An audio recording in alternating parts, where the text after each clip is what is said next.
دیگر چشم دیدن هم را نداریم، نه که از دیدار هم بیزار باشیم. فقط نگاه‌هایمان به هم بی‌غرض نیست.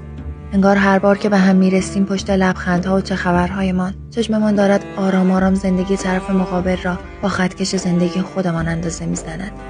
کم کم یاد گرفتیم شادی‌هایمان را قورت بدهیم، موفقیت‌هایمان را بی صدا رد کنیم و حتی وقتی خوشحالیم خودمان را کمی بی‌حال نشان دهیم تا توی چشم نیاییم و سنگینی قضاوت و حسادت را حس نکنیم. ما فقط تصویر رسیدن‌های هم را می‌بینیم، عکس‌های رنگی، خبرهای خوش، مقصدهای لوکس و قشنگ. هیچکس سراغ قصه پشت این قاب‌ها را نمی‌گیرد. هیچکس نمی‌پرسد برای رسیدن تا اینجا چند بار زمین خوردی؟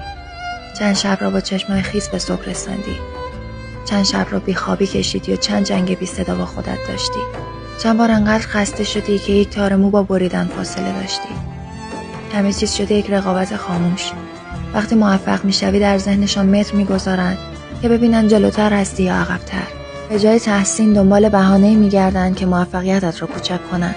حتما پارتی داشته، شانس آورده، قطعا تنهایی این کار را نکرده.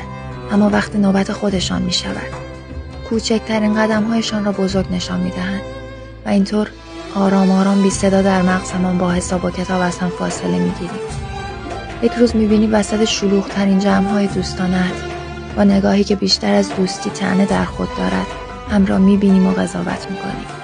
هیچکس واقعا کنارمان نیست و حتی خودت هم نمیفهمی که اینقدر تنها شدی.